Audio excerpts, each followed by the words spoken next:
My name is Nicole and my business is Sarah's Cloth and Accessories. I hand make and sell children's clothing.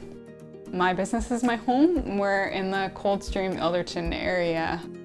I started the business 7 years ago, and I started it because my second daughter, her name is Sarah, and she was named after my sister named Sarah, and she died of leukemia.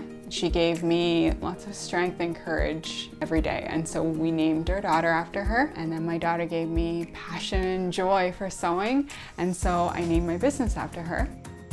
I started out of the necessity just to sew cloth diapers for her to save money for our family.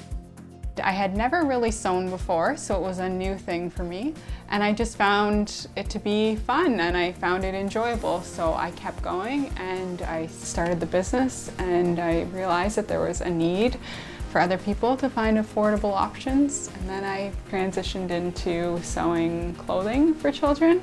I sell a lot of different types of clothing. Our most popular things to sell are usually rompers, peplums, so tops, that kind of thing. We have a lot of girls customers, so we're really geared towards them. I have 3 girls and only 1 boy. So I make a lot of girls' clothes.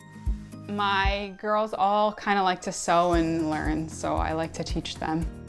It's really a family-run thing. My husband helps me kind of pack orders sometimes, and my oldest daughter will sew a few things and cut some things, and my youngest girls, they're still a little young to actually help, but they like to stick the little labels on packages, and they practice writing sometimes or making little cards for customers. With COVID last year, it was hard because no one really knew the depth of what was going to happen when COVID hit, I think, and we've lost a lot of good businesses because of that. There were a few really hard moments. Around September of last year, I had a sale and it went really well, but my fabric shipment came late. And then we lost a couple of seamstresses just because of how stressful it was. I had days where I just wasn't sure why I was continuing on. It was very challenging. I think I maybe look back at it and think it wasn't as hard as it was in the moment, because in the moment, I remember lots of nights of crying and just being so stressed. And I think if you ask my husband or my family, they would say that I maybe was drained. I was emotionally drained. I was behind on orders, so every day I would do as many as I could until I got caught up. When you're a business owner and something goes wrong, you just clean it up.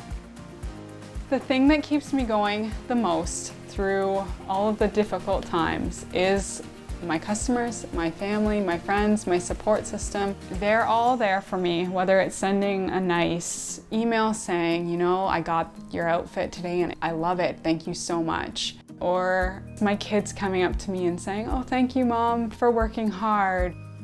My kids see what I'm doing, so I just know that I'm impacting their lives. Whether I have to miss a few months or a season where I'm not as involved, there's going to be another season to follow that I'm fully there for them. What makes me resilient is my strength and determination, that I can keep going even when things are difficult, but also being humble and open to help and open to advice. Without the help and advice, sometimes you get stuck in what you're doing and you can't move on. I didn't reach out to anyone in my last year at all, because I figured that I wasn't as bad off as some other businesses. About a month ago, Cindy from the Business Help Center, she reached out to me.